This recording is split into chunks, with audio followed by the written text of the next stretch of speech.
Vamos a abrir nuestras Biblias en el capítulo 13 del Evangelio de Juan. Habíamos estado viendo la primera porción del capítulo 13. El día de hoy vamos a analizar a partir del del versículo 18 hasta el versículo 35.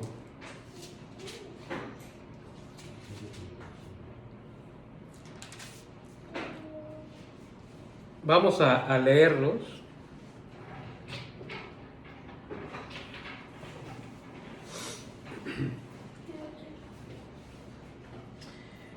No hablo de todos vosotros, yo sé a quienes he elegido, mas para que se cumpla la escritura, el que come pan conmigo levantó contra mí su calcañar.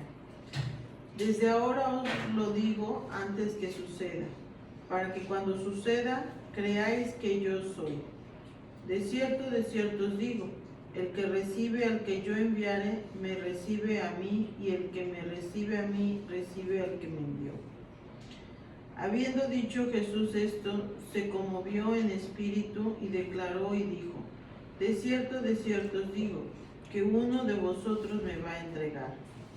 Entonces los discípulos se miraban unos a otros, dudando de quién hablaba. Y uno de sus discípulos, al cual Jesús amaba, estaba recostado al lado de Jesús. A este, pues, hizo señas Simón Pedro para que preguntase quién era aquel de quien hablaba. Él entonces, recostado cerca del pecho de Jesús, le dijo: Señor, ¿quién es? Respondió Jesús: a quien yo diere el pan mojado, aquel es. Y mojando el pan lo dio a Judas Iscariote, hijo de Simón. Y después del bocado, Satanás entró en él. Entonces Jesús le dijo: lo que vas a hacer, hazlo más pronto. Pero ninguno de los que estaban a la mesa entendió por qué le dijo esto. Porque algunos pensaban, puesto que Judas tenía la bolsa, que Jesús le decía: compra lo que necesitamos para la fiesta, o que diese algo a los pobres. Cuando él, pues, hubo tomado el bocado, luego salió y era ya de noche. Entonces, cuando hubo salido, dijo Jesús: ahora es glorificado el Hijo del Hombre, y Dios es glorificado en él. Si Dios es glorificado en él, Dios también le glorificará en sí mismo, y enseguida le glorificará. Hijitos, aún estaré con vosotros un poco. Me buscaréis, pero como dije a los judíos, así os digo ahora a vosotros: a donde yo voy, vosotros no podéis ir. Un mandamiento nuevo os doy, que os améis unos a otros como yo os he amado, que también os améis unos a otros. En esto conocerán todos que sois mis discípulos, si tuviereis amor los unos con los otros. Así es. Qué tremendo, ¿no? Ya estamos en esta última porción. Ya sabemos qué es lo que va a pasar. Justo después de esta reunión, ellos salen al Monte de los Olivos. Y entonces llega Judas con unos soldados y lo apresan, ¿verdad? Pero antes de que eso pase, están pasando muchas cosas, ¿sí? Estamos a la mitad del Evangelio. Ya han pasado 12 capítulos en los cuales ha transcurrido 3 años y medio de ministerio de nuestro Señor Jesucristo. Y ahora en los siguientes 12 capítulos vemos lo que sucede en esos últimos días, en esa última semana, ¿verdad? Y aquí estamos en el punto más alto, ¿verdad? En donde están ocurriendo tantas cosas que van a desencadenar la aprehensión de Jesús y finalmente su juicio, su crucifixión, su muerte y su resurrección, ¿verdad? Pero antes de que eso pase, pues se tienen que ir acomodando cada una de las cosas que estaban dispuestas a suceder, ¿verdad? Primeramente vemos directamente al traidor, vemos a Judas, ¿no?, que estuvo todo el tiempo con los discípulos. Él era un discípulo, ¿verdad? Pero, como habíamos mencionado la semana pasada, él no era un verdadero creyente. ¿Te puedes imaginar esto? 3 años y medio con Jesús y nunca había creído en Jesús. ¿Sí? Y lo sabemos porque Jesús mismo lo dice en el capítulo 6 de Juan, ¿verdad?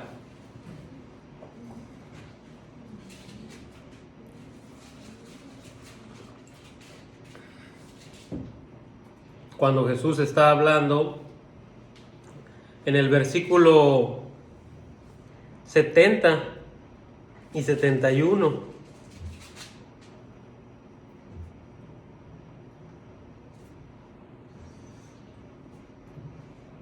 Jesús le responde, bueno, ¿lo quieren leer? ¿Quieres leer? Jesús le respondió: ¿no os he escogido yo a vosotros los 12 y uno de vosotros es diablo? Hablaba de Judas Iscariote, hijo de Simón, porque este era el que le iba a entregar y era uno de los 12. Así es, ¿no? Inicia diciendo en el 64, pero hay algunos de vosotros que no creen. Porque Jesús sabía desde el principio quiénes eran los que no creían y quién le había de entregar, ¿verdad? Entonces, Judas nunca creyó. Qué tremendo, ¿no? O sea, fíjate, nosotros creemos, hemos creído, estamos creyendo y creeremos aquella verdad del Evangelio que en algún momento recibimos y estamos creyendo, ¿verdad? ¿Qué significa esto? Que constantemente estamos regresando a esa verdad y estamos afirmándonos en esa verdad. De otra manera, dejaríamos de creer, ¿verdad? Porque creer en Cristo no es una cuestión de una sola vez. Creer en Cristo es un ejercicio, ¿verdad?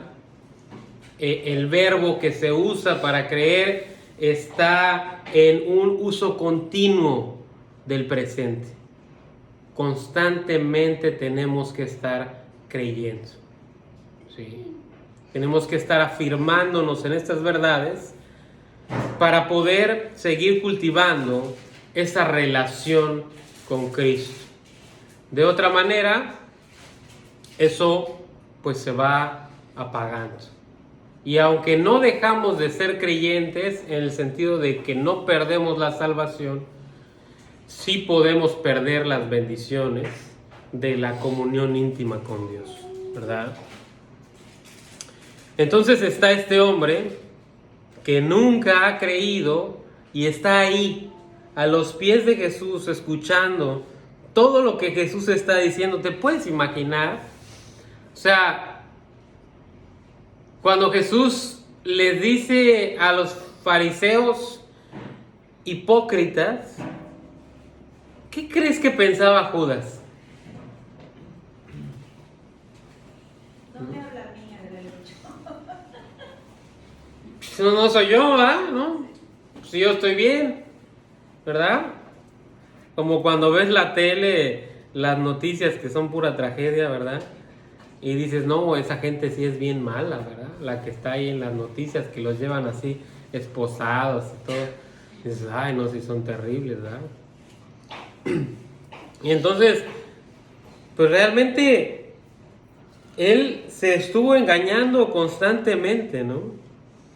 Qué tremendo, fíjate, o sea, qué cerca se puede estar de la salvación y sin embargo perderse para siempre, ¿sí? Tú y yo podemos estar viniendo a escuchar la palabra de Dios cada semana y puede suceder que no creemos lo que estamos escuchando. Y podemos estar siendo impactados por el Evangelio y como si no pasara nada, ¿verdad? Y finalmente, como Judas, que tuvo un discipulado intensivo, día y noche, un discipulado intensivo de 3 años y medio, ¿sí? Fíjate, y luego uno se queja por 1 hora a la semana, ¿verdad? Estos hombres 3 años y medio, día y noche de discipulado, enseñanza tras enseñanza. Luego no dejaban ni dormir a Jesús, ¿verdad? O sea, llegaban en la noche y le preguntaban y bueno, la paciencia de Jesús, ¿no? Así de que, porque pues era humano, o sea, había tomado un cuerpo humano, ¿no? Y pues yo imagino que después de hacer tantas cosas por tantas personas, tantos milagros, tantas sanidades, pues llegaba un momento en el que pues su cuerpo se desgastaba, ¿no? Él era Dios todopoderoso, pero estaba residiendo en un cuerpo humano que finalmente se desgastaba, ¿verdad? Y entonces llegaba cansado y todavía pues le preguntaban, como cuando llegas de trabajar, ¿verdad? Que no quieres que nadie...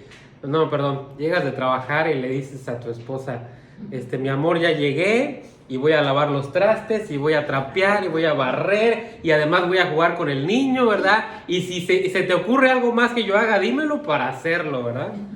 No, llegas y no quieres ni que te digan nada, ¿verdad? Imagínate a Jesús, ¿no? Todo lo que implicaba hacer lo que hizo, y todavía llegaba y los discípulos tenían dudas, ¿verdad? Como aquella vez a media madrugada que llega Pedro todo atormentado, y ¿cuántas veces tengo que perdonar a mi hermano, verdad? ¿Cuántas veces tengo que perdonar? 7, y a la 8ª le doy sus trompadas, ¿no? O sea, dime cuántas para saber y estar listo para desquitarme, ¿no?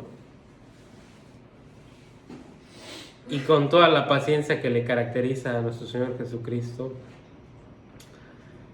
le dijo, es un ejercicio perdonar, ¿verdad? Nunca vas a dejar de perdonar, entonces nunca te puedes cansar de perdonar, ¿verdad? Todas las enseñanzas, Judas tan cerca, escuchando todo y pensando que le hablaban a otra persona, que no era para él, ¿sí? Porque él estaba bien, él era bueno, él no tenía ningún problema, él no necesitaba nada, él estaba ahí, pero sus razones para estar ahí no tenían nada que ver con lo que Jesús enseñaba, tenían que ver con su conveniencia. Pensaba que estar cerca de Jesús le iba a dar una posición privilegiada en el reino, ¿verdad? Él incluso era el tesorero, ¿se acuerdan que mencionábamos? Todo el mundo lo estimaba, ¿verdad? Era bien buena onda, ¿verdad? Ayudaba a todo el mundo, ¿verdad? Y además lo veían sus compañeros y hasta lo admiraban, ¿verdad? O sea, a nadie se le ocurrió pensar en los pobres más que a Judas. Él ayudaba a todo mundo. Era bien bueno. Y sin embargo, nunca recibió la salvación. Qué tremendo, ¿no? Pensar que te vas a salvar por lo bueno que eres. Y Jesús dice, hablando de Judas, que alguien lo va a traicionar, ¿verdad? Y usa una referencia del Salmo 41:9.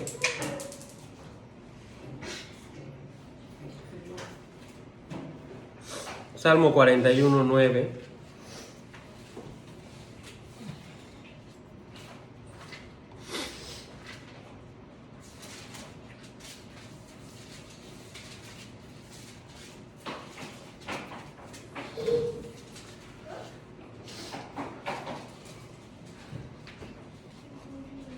¿Quién lo tiene por ahí?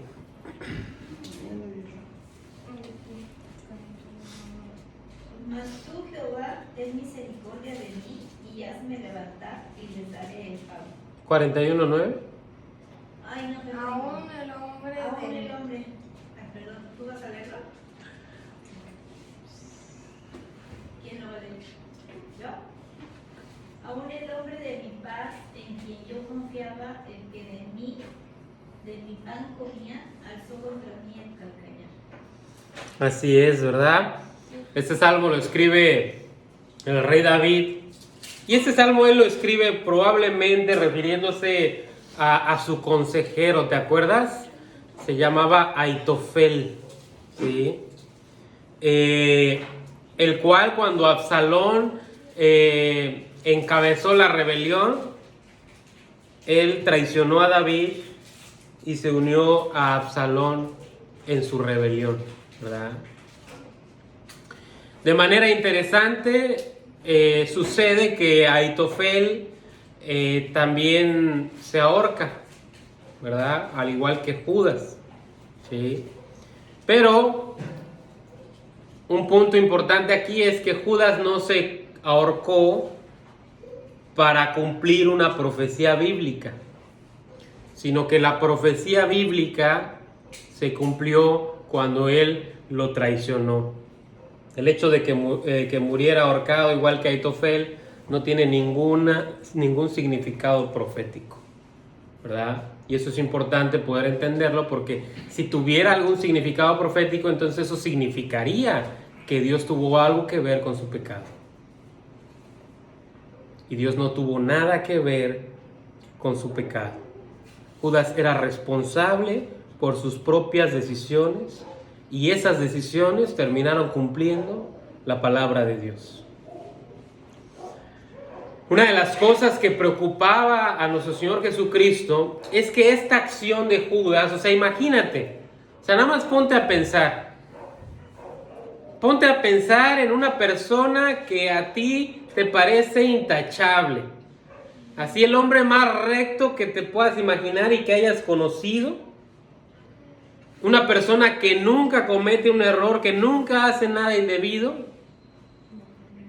¿sí? Además que es cristiano, ¿verdad? Y de repente lo ves en su jugo, ¿verdad? Como dijeran, así, o en su carne. Ya ves que la carne cuando está ahí se empieza a escurrir el jugo, así, en su puritita carne, escurriéndosele el jugo, en su mero pecado, ¿verdad? ¿Qué crees que le pasaría a tu corazón cuando vieras eso? Una persona que tú creías que era impecable y de repente lo ves ahí en el semáforo sacudiendo el volante, ¿no? ¿Qué pensarías? ¿A poco no te... tener esa reacción? ¿Eh? ¿Cómo puede tener esa reacción? Claro, te decepcionaría, ¿verdad? Dices, o sea, imagínate, ¿no? Dice cristiano. Te decepcionas, ¿verdad? Bueno, a Judas lo tenían aquí, ¿sí?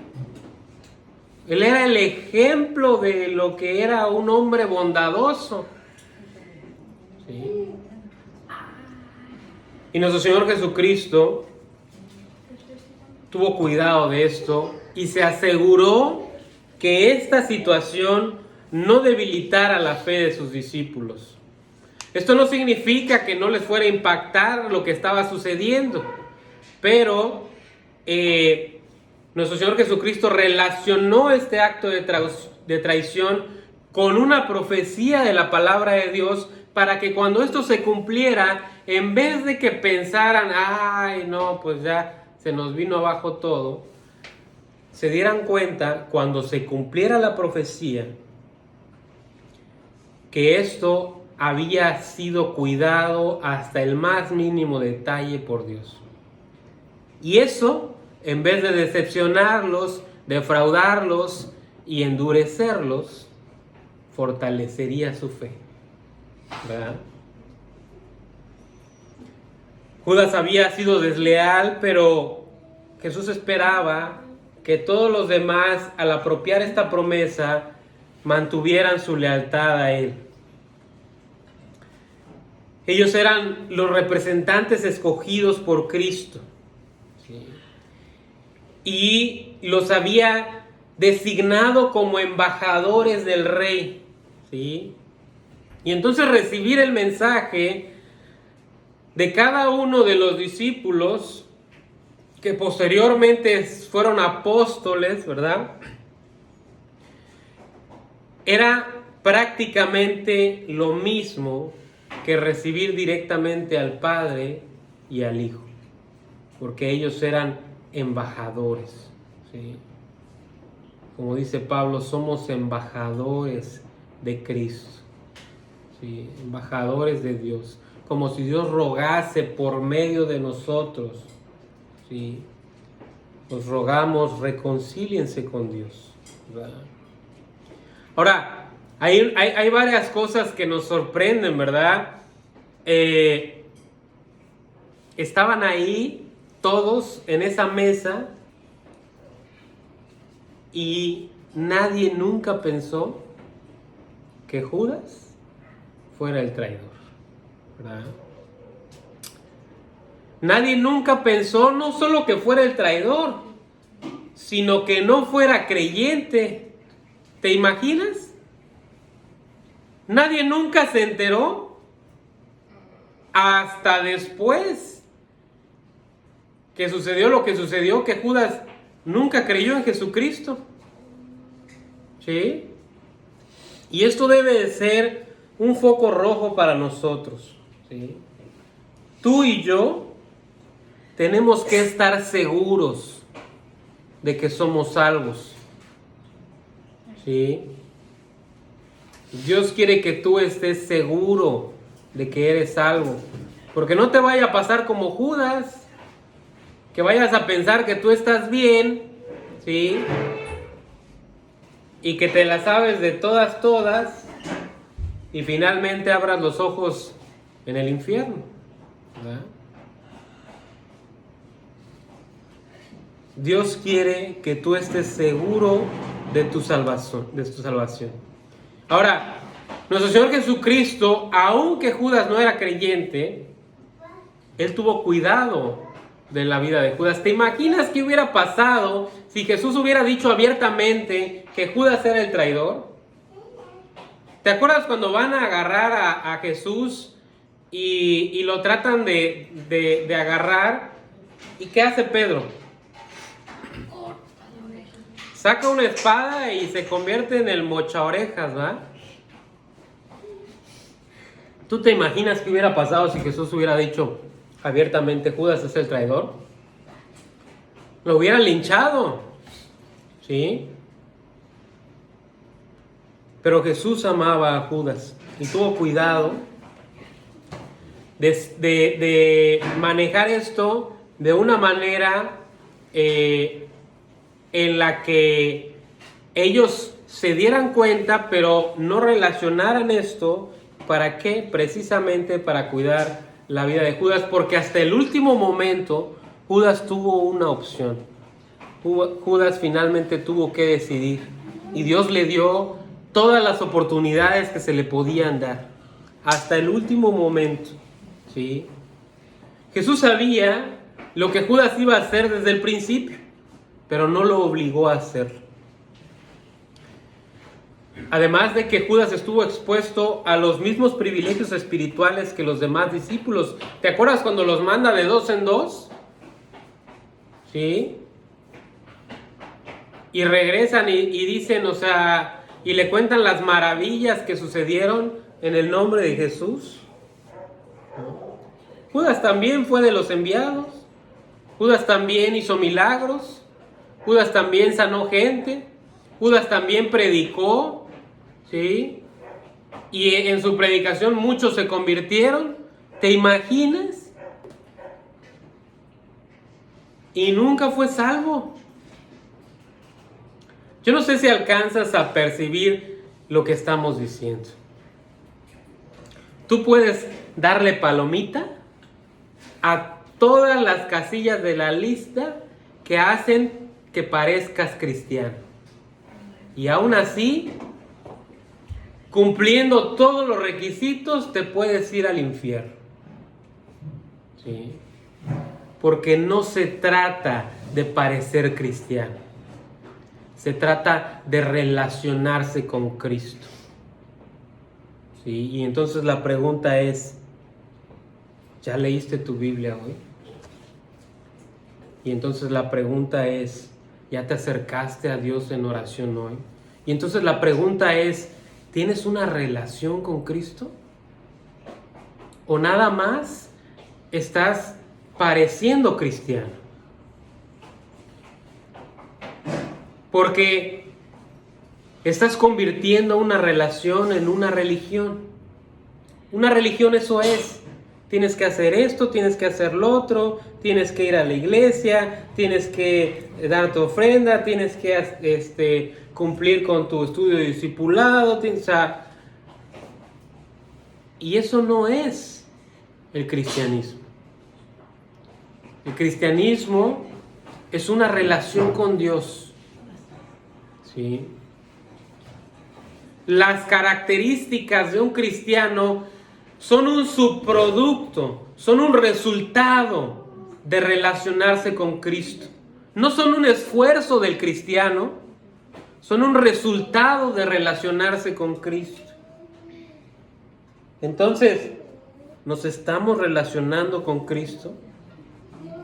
Date cuenta que el mismo sol que derrite el hielo es el mismo sol que endurece el barro. ¿Sí?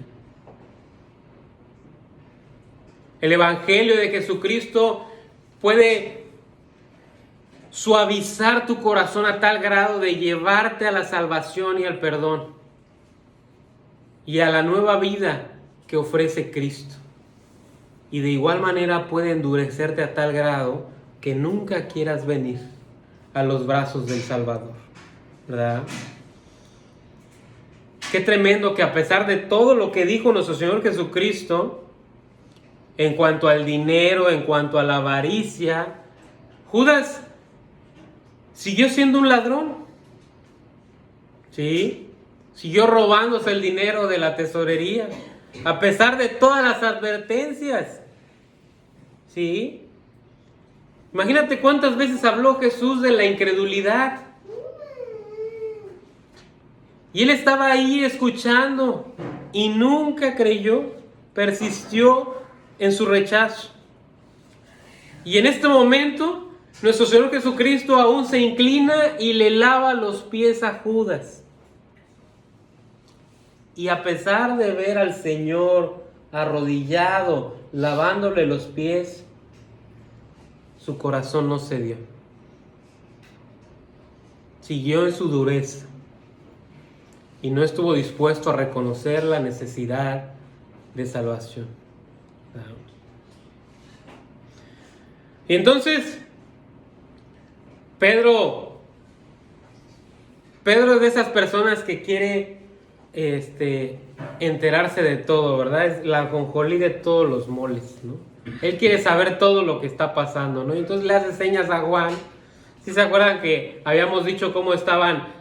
No estaban sentados a la mesa, estaban recostados a la mesa, porque literal la mesa era pues prácticamente al ras del suelo y estaban todos así, pues recostados. Pues resulta que Jesús y Juan estaban recostados de tal manera que pues sus cabezas estaban juntas, ¿verdad? En vez de que estuviera aquí Jesús y Juan acá, dándole los pies a la cara de Jesús, pues se voltea de este lado y pues quedan juntos, ¿verdad? Y entonces pues está ahí cerca, y entonces Pedro le hace señas así de, pregúntale, ¿no? Y aprovechando que estás ahí cerca, a ver, que te diga quién, ¿no?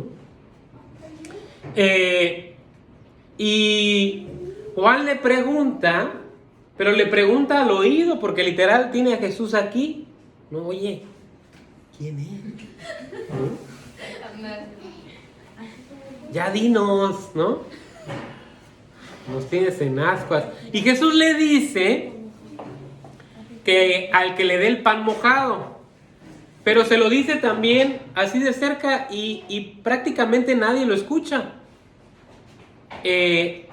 Y tan nadie lo escucha que esta acción de que el anfitrión le diera un pan mojado a un invitado significaba una acción de amor, ¿sí?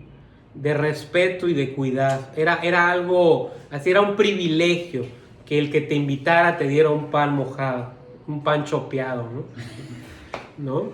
Así que te dejara chopear de su café, ¿no? O sea, era un privilegio, ¿no? Entonces, ahora no solo eso, el lugar en donde estaba Judas era el lugar de privilegio, ¿sí? Estaba sentado a la mitad de la mesa, de tal manera que donde sea que estuviera Jesús lo podía alcanzar, ¿verdad? Era un lugar privilegiado, ¿verdad? Era el lugar de honor. Y entonces, o sea, imagínate, todas las acciones que estaba haciendo Jesús para que Judas reaccionara, para que se arrepintiera, ¿sí? A veces las personas son bendecidas a tal manera que es de alguna manera Dios, o sea, casi gritando, o sea, reacciona. La bendición es para que te arrepientas, ¿verdad? Pero Judas no hizo caso. Tan no escucharon que luego se ponen a discutir entre ellos después de que Judas se va a ver quién era el mayor, ¿verdad? Oye, ¿quién va a estar sentado ahí en el trono con Jesús, verdad? El único que se ha de haber quedado completamente sorprendido pues fue Juan, ¿verdad? Pero antes de que pudiera decir, incluso antes de que le pudiera decir a Pedro lo que había escuchado de Jesús, Jesús hace esta acción y es enviado fuera Judas, ¿verdad? Y aún que Satanás había entrado en Judas, el que tenía el control de todo era Jesús, ¿verdad? Ciertamente Judas permitió esto en su vida y en su corazón. Judas hizo pacto con Satanás al aceptar esta idea de traicionar a Jesús el Mesías. Y lo hizo voluntariamente. Pero nada de esto se salió del control de Dios. Y esto es algo que no debemos perder de vista, ¿verdad? Había un tiempo señalado, había un horario, había una voluntad que cumplir. Y Jesús estaba cumpliendo todo lo que estaba escrito en la palabra.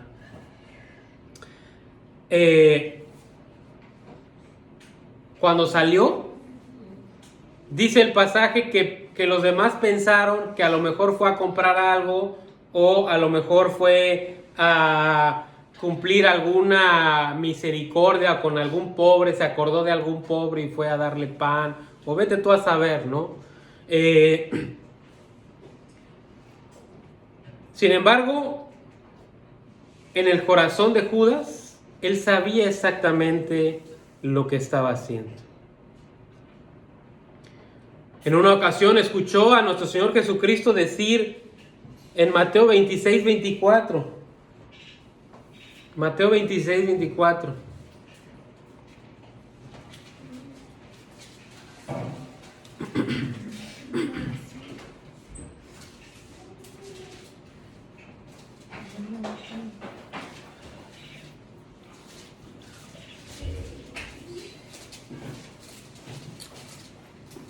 ¿No tienen allá atrás? ¿Quieres leer?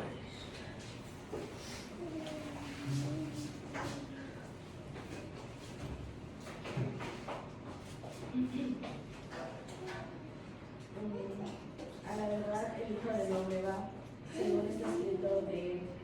Mas hay de aquel hombre, porque el Hijo del Hombre es entregado. Bueno le fuera a ese hombre no haber nacido. Qué tremendo, ¿no? Jesús dice esto de aquella persona que lo va a traicionar. Y dice, bueno le fuera a ese hombre no haber nacido. Y ahí está Judas escuchando esto, pero de alguna manera él piensa, creyéndole a Satanás, que no le va a pasar nada. ¿Sí? Y esto me recuerda a lo que sucedió en el Edén, ¿verdad? Le dice Satanás a la mujer, no te va a pasar nada, no vas a morir, no morirás, sino que sabe Dios, sino más bien Dios te está ocultando la verdad, ¿verdad? No te va a pasar nada. Yo te cuido, te dice Satanás, ¿verdad? Y luego te deja con la cuenta en las manos. Y cuando volteas ya no está. ¿No te ha pasado eso? Que vas a un restaurante, ¿sí? Y el que te invita hace como que quiere sacar la cartera y nomás no la saca, ¿no? Y te deja con la cuenta. Y dices, ay, no te preocupes. No te preocupes. ¿No? O sea, qué tremendo. Qué tremendo. O sea, este hombre estuvo escuchando y prefirió creerle a Satanás. Seguramente es para otro, ¿verdad? A mí no me va a pasar. Como cuando uno es joven, ¿verdad? Cuando uno es joven no cree que le pueda pasar nada, ¿verdad? Cree que es invencible, intocable, infértil, ¿verdad? Nada va a pasar. Puras mentiras de Satanás. Sí, sí pasa. Y pasa mucho. Y a pesar de todo lo que ha escuchado, él sigue persistiendo no solo en la traición, sino en la incredulidad. De alguna manera piensa que todo esto que Jesús está diciendo no se aplica a él porque él es diferente, porque él es mejor, ¿sí? Porque a él no le va a pasar, ¿sí? Y Pedro dice, el que esté firme, cuide que no caiga. ¿Sí? Y dice el predicador, habrá quien juegue con fuego y no se quemen sus ropas. ¿Sí? O sea, hasta los animales saben que no te debes acercar al fuego. ¿Sí? El único ser creado que se puede engañar a sí mismo es el ser humano.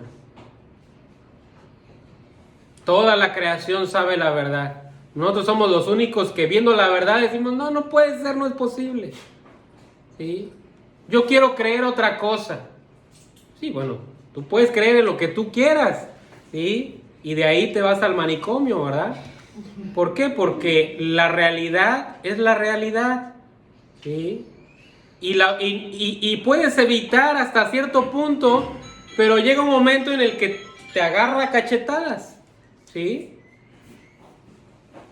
O sea, no puedes evitar la realidad, ¿sí?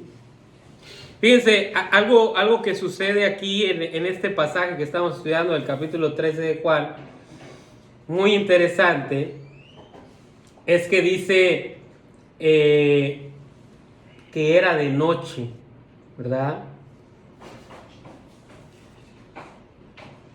El versículo, empezamos a leer en el 18, ¿verdad?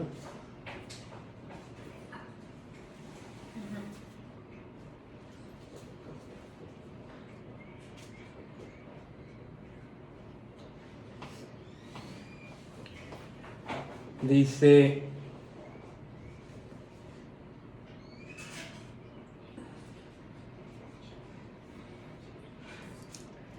¿dónde está?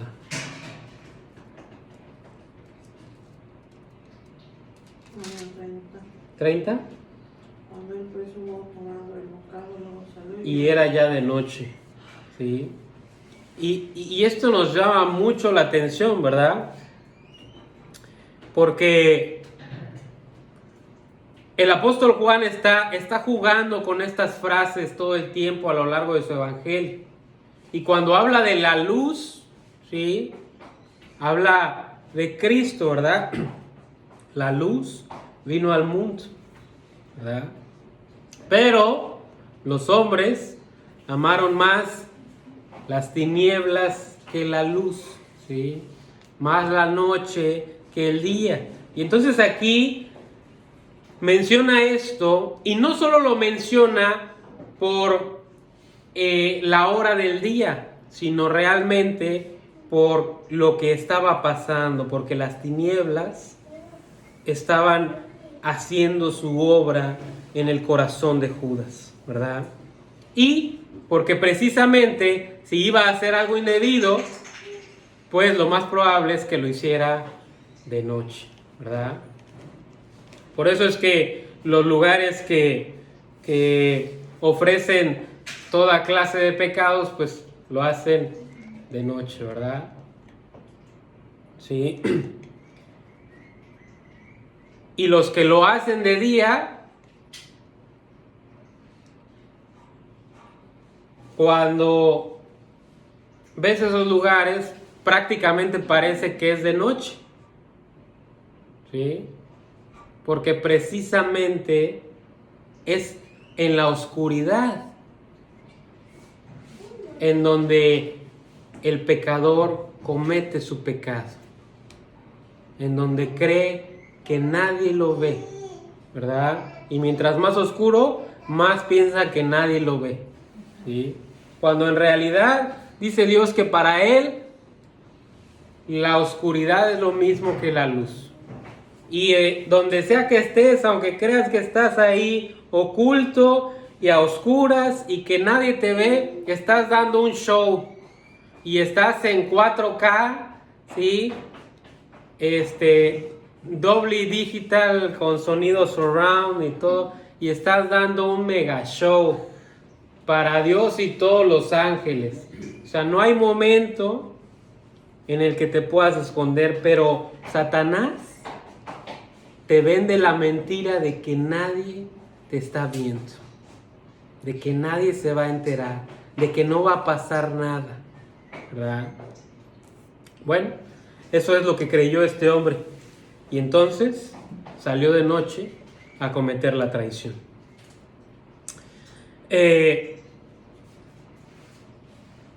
Después de esto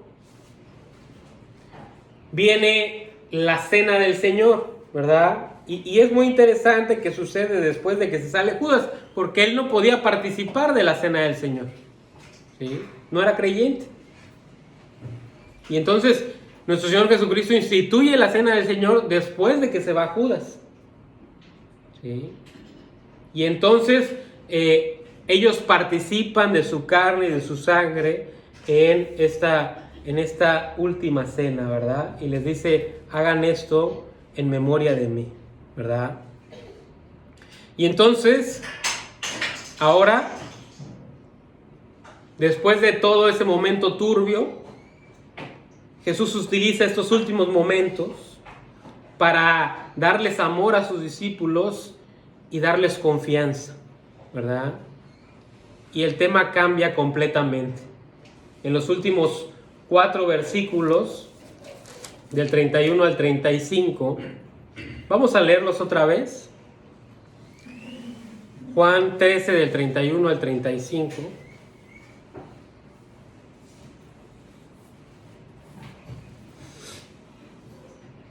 Después de todo este momento oscuro, cambia el tema. Y ahora el tema está enfocado en la gloria de Dios. Ok, ¿alguien lo tiene por ahí? Entonces, cuando hubo salido, dijo Jesús: ahora es glorificado el Hijo del Hombre, y Dios es glorificado en él. Si Dios es glorificado en él, Dios también le glorificará en sí mismo, y enseguida le glorificará. Hijitos, aún estaré con vosotros un poco. Me buscaréis, pero como dije a los judíos, así os digo ahora a vosotros: a donde yo voy, vosotros no podéis ir. Un mandamiento nuevo os doy, que os améis unos a otros como yo os he amado, que también os améis unos a otros. En esto conocerán todos que sois mis discípulos, si tuvierais amor los unos con los otros. Así es. ¿A qué se refiere cuando dice que Jesús va a glorificar al Padre? Fíjate qué impresionante que, pues sabemos lo que va a pasar, ¿verdad? Lo van a apresar, lo van a torturar, le van a hacer un juicio que es una burla, ni juicio es, ¿verdad? Y finalmente lo van a matar. Pero todo eso implica un gran sufrimiento. Y Jesús no está viendo nada de eso. Jesús está viendo que eso va a traer algo más increíble. Va a glorificar a Dios, ¿sí? Todos nosotros glorificamos a Dios cuando hacemos fielmente lo que Él nos llama a hacer, ¿sí? En el caso de nuestro Señor Jesucristo, la voluntad del Padre era que Él muriera por los pecadores, que fuera resucitado de la muerte y que ascendiera al cielo, ¿sí?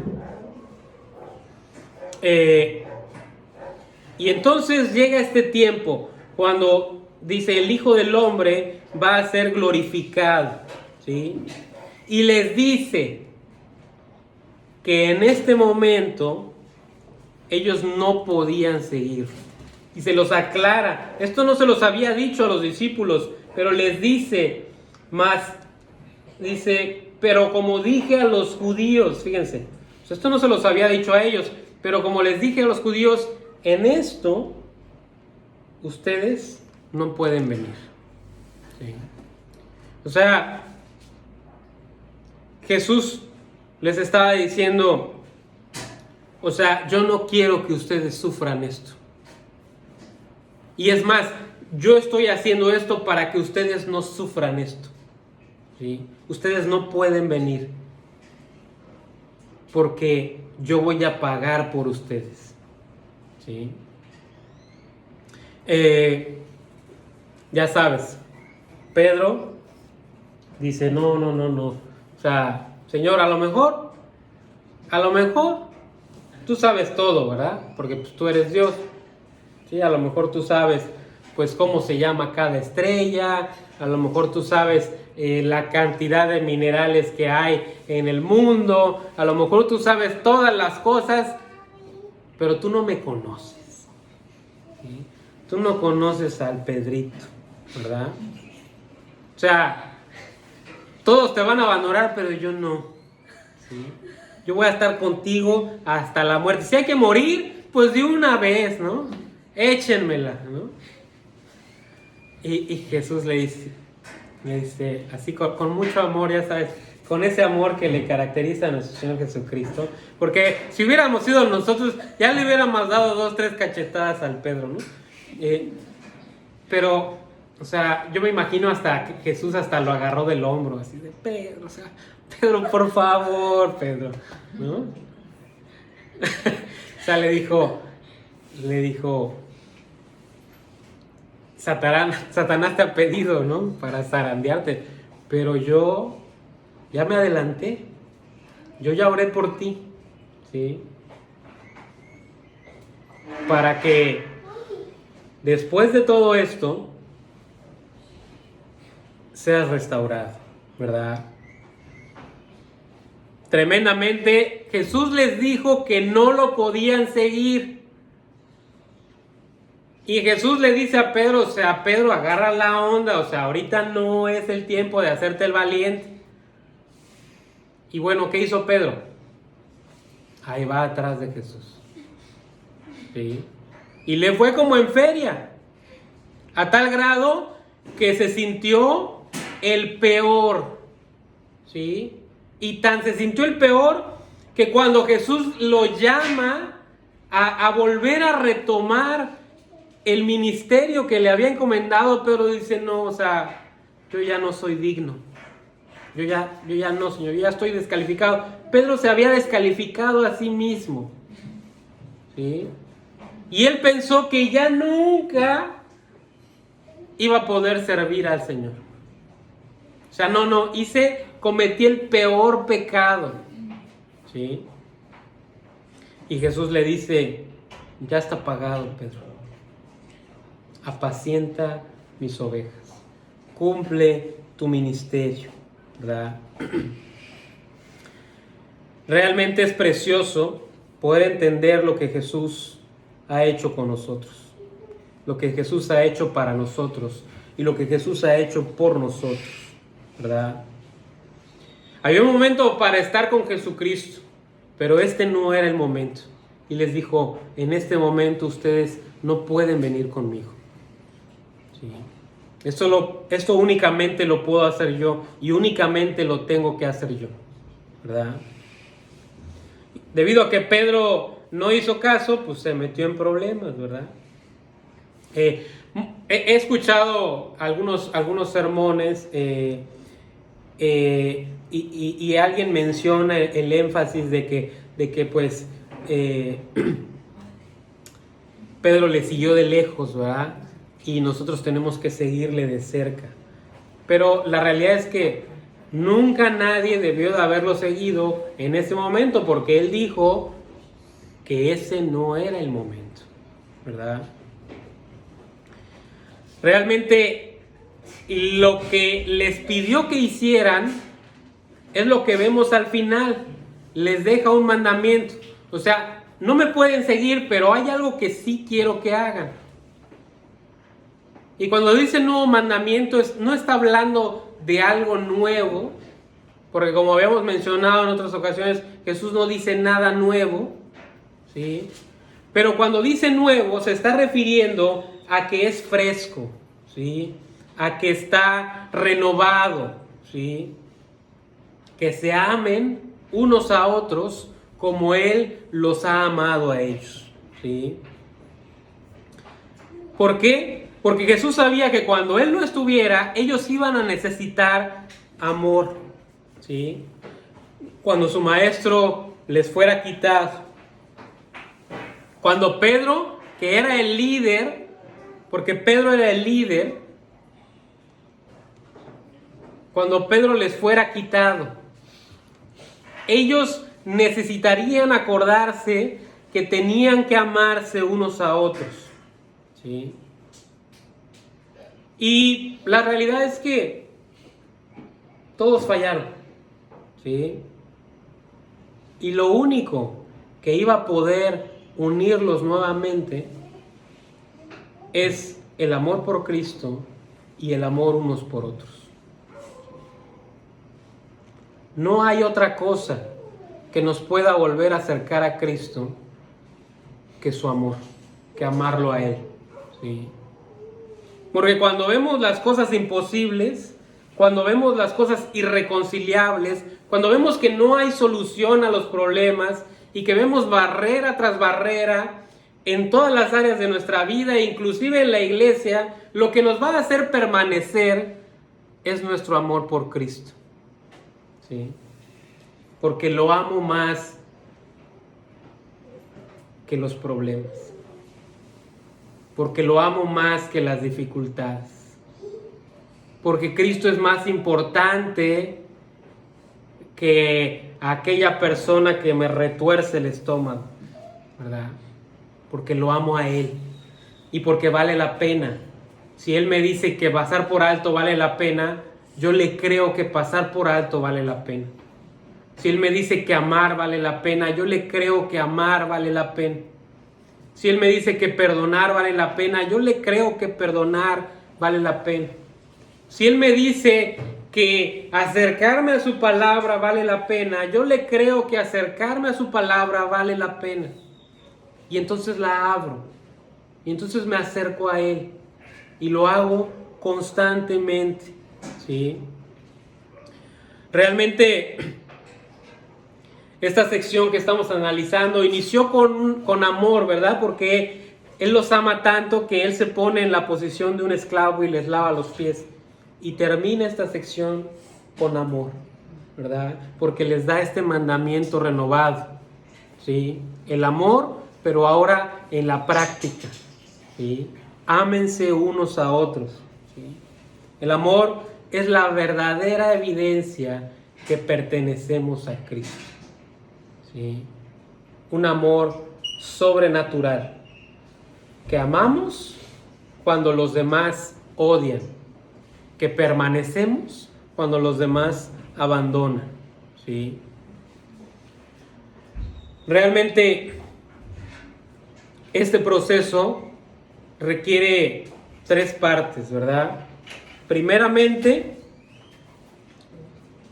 reconocer que necesitamos humildad, ¿sí? Nadie es mejor que nadie, nadie es mayor que nadie, nadie es más importante que nadie, pero yo estoy dispuesto a restarme importancia para servir a mis hermanos. Primero me inclino, luego los sirvo, les lavo los pies, ¿verdad? Y esto me va a llevar a hacer ese servicio sacrificial. ¿Qué significa? Que de otra manera no podría hacerlo, ¿verdad? Poner mi vida por los hermanos, ¿verdad? Realmente había un dirigente en la iglesia en el tercer siglo, segundo siglo, se llamaba Tertuliano, ¿sí? Decía que todos los paganos, todos los que no creían en Cristo, decían de los creyentes y se impresionaban al ver cómo se amaban unos a otros, ¿verdad? Y ese amor es la evidencia de que Cristo está con nosotros.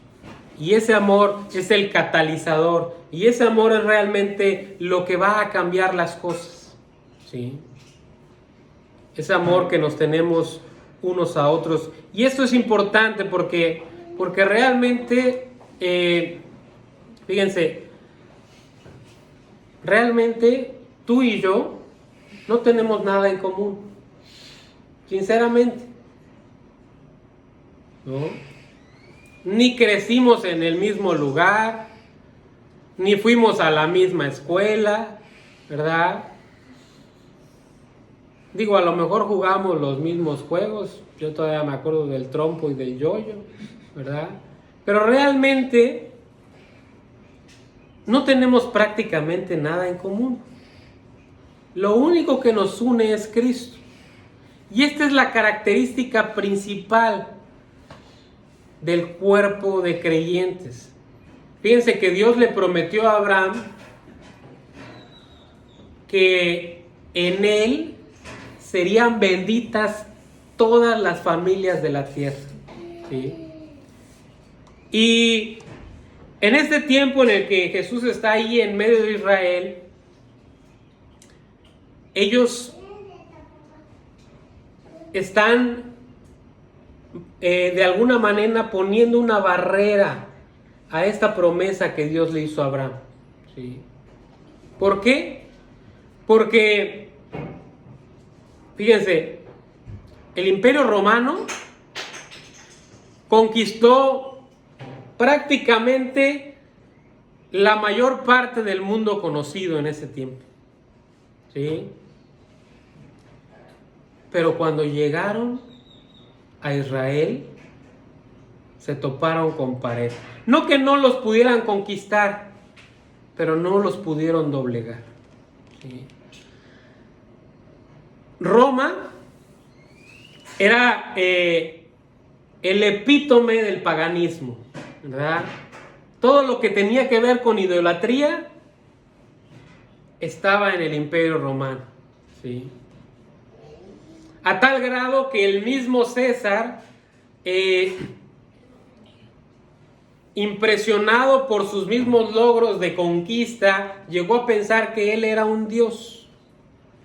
Y entonces se erigió como Dios e instituyó legalmente que las personas lo veneraran como Dios. De hecho, era un requisito, porque la vida en ese tiempo no es como ahora. O sea, por ejemplo, playas muy pequeños, a lo mejor nos encontramos, no sé, en la cola del Chedraui, o a lo mejor de repente veo tu carro, tú ves mi carro, porque es pequeño, pero realmente, ¿cuántas veces nos encontramos en el mes? Pocas, ¿no? Y generalmente estamos en lugares cerrados, ¿sí? a menos que vayamos a la playa, pero igual vas a la playa y no te encuentras a nadie que conozcas porque hay mucha playa, ¿verdad? Y hay lugares que nos gustan donde no hay nadie, ¿verdad? El caso es que buscamos nuestra privacidad, pero en ese tiempo, en el Imperio Romano, no había privacidad. No existía, la vida era pública. Los baños eran públicos. Sí, ahorita tú en tu casa, pues tú ahí te metes al baño y nadie sabe lo que haces.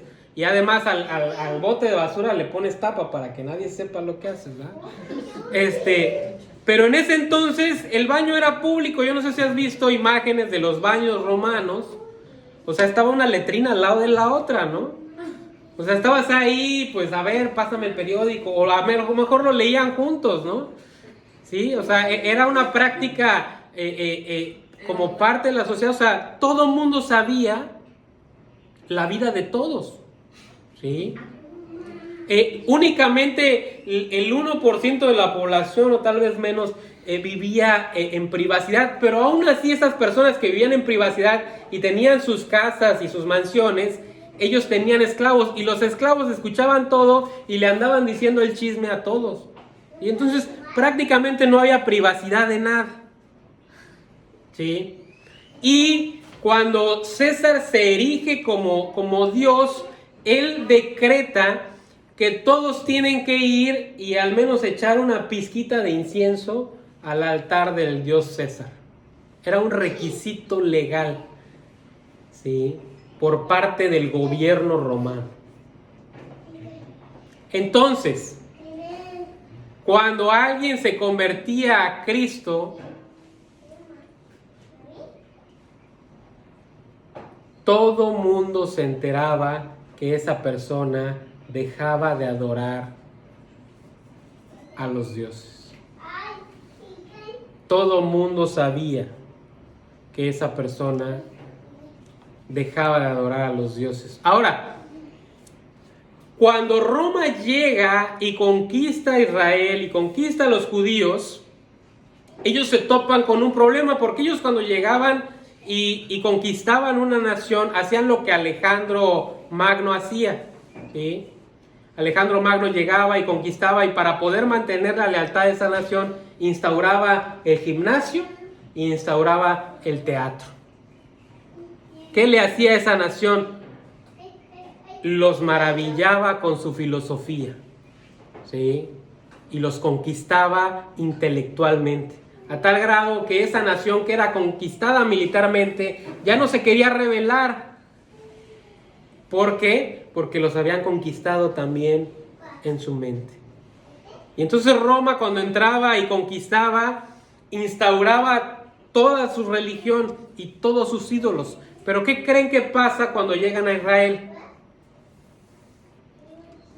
Los judíos no les importa que estén conquistados.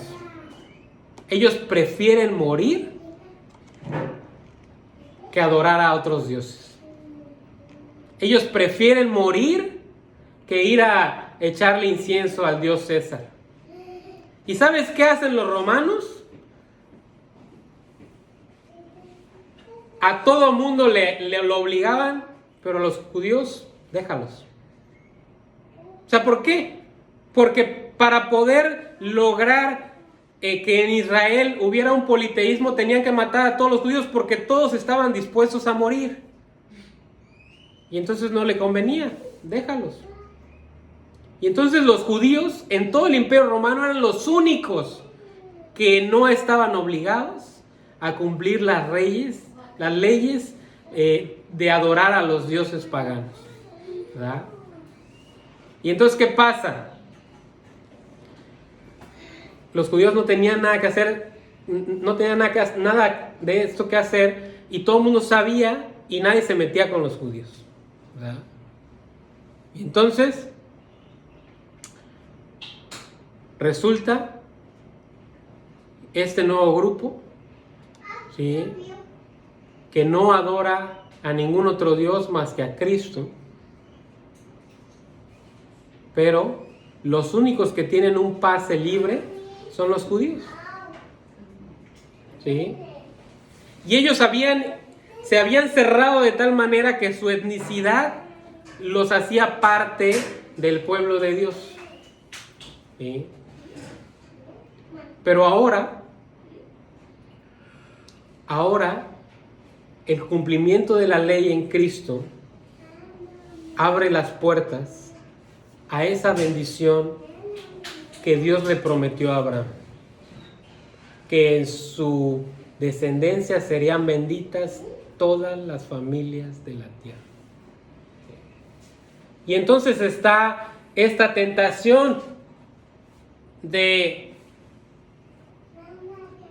pues para que no me digan nada, pues me hago judío, ¿verdad? Y por eso Pablo escribe esta carta de Gálatas, para decirles que no es por ahí, porque la ley ha llegado a su cumplimiento, ¿sí? Y en ese mismo sentido, tú y yo no tenemos nada en común, ¿sí? Pero Cristo es nuestro común denominador. Que no importa nuestra etnicidad, que no importa el color de nuestra piel, que no importa nuestras características físicas, que no importa nuestras características sociales o económicas, que nada de eso importa. Lo único que importa es que nos amemos unos a otros, y para poder amarnos unos a otros tenemos necesariamente que amar a Cristo. Y la única manera en la que nos podemos dar cuenta de si amamos a Cristo es si nos estamos relacionando con Él. ¿Sí? Porque para amar a otros, o sea, amar a otros va a ser un resultado de mi relación con Cristo. ¿Sí? La rectitud moral es un resultado de nuestra relación con Cristo. La obediencia es un resultado de nuestra relación con Cristo. La fidelidad es un resultado de nuestra relación con Cristo. ¿Sí? Entonces, el enfoque es cultivar la relación con Cristo. ¿Sí? Y eso nos va a hacer hombres y mujeres fieles. Y eso nos va a hacer hombres y mujeres obedientes. No pienses primero en obedecer. Piensa primero en relacionarte con Cristo. Y la obediencia va a brotar de tu relación con Cristo. ¿Sí? No pienses en no pecar. Piensa en relacionarte con Cristo. Y en la medida en la que te relaciones con Cristo, te alejarás cada vez más y más de tu pecado. Es la relación con Cristo lo más importante en nuestras vidas. ¿Sí? Y entonces regreso a la pregunta que les hice al principio. ¿Ya leíste tu Biblia hoy? Y esta pregunta se tiene que quedar en nuestras mentes y tiene que ser un ejercicio constante en nuestras vidas. Pues vamos a orar para terminar. Luis, ¿quieres dar gracias, por favor?